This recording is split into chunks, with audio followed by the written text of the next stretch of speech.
I would now like to invite Mr. Soumendu, Chief Product Officer and Head of Tech Strategy at CAMS, and Hariprasad from the Product Management Group. They will demonstrate CAMS FinServe's account aggregator solution for a variety of use cases. Excellent.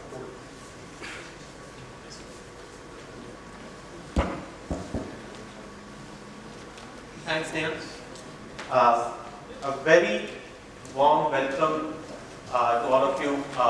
Thanks for coming. And before we start with the session on some of the use cases that we believe the account aggregator ecosystem can provide for capital markets, I would maybe take from what Mr. Devendra said, that as an entity and as an organization, today, will we be capable of visualizing what all can be done with this data? Maybe not. So this presentation is just put together to kind of give indicative use cases on what can happen.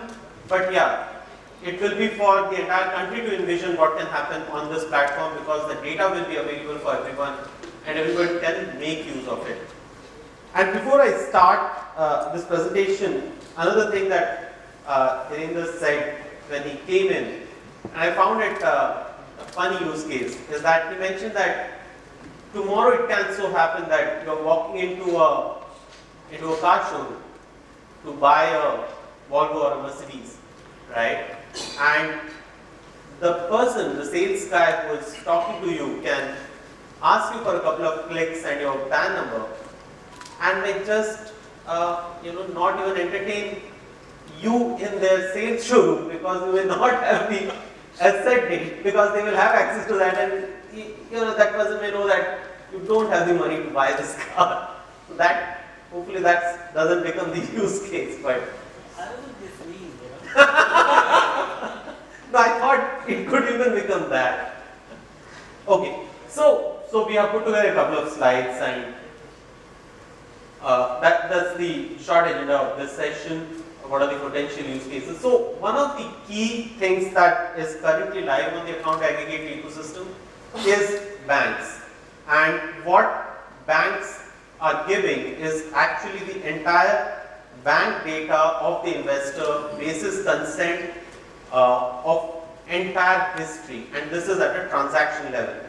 So one product of ours, which is the bank statement analyzer, what it will do for you is it will basically take that data and divide it into meaningful information, which is basically, it will take all the different bank statements, summarize it, and give you information about what are the total income that you have, what are the total expenditures that you have, and it will categorize it into what is discretionary, what is non-discretionary, and will help you, define what money you have surplus, which you can then use to advise on how to optimize or make optimum use of that surplus money. It can give you advice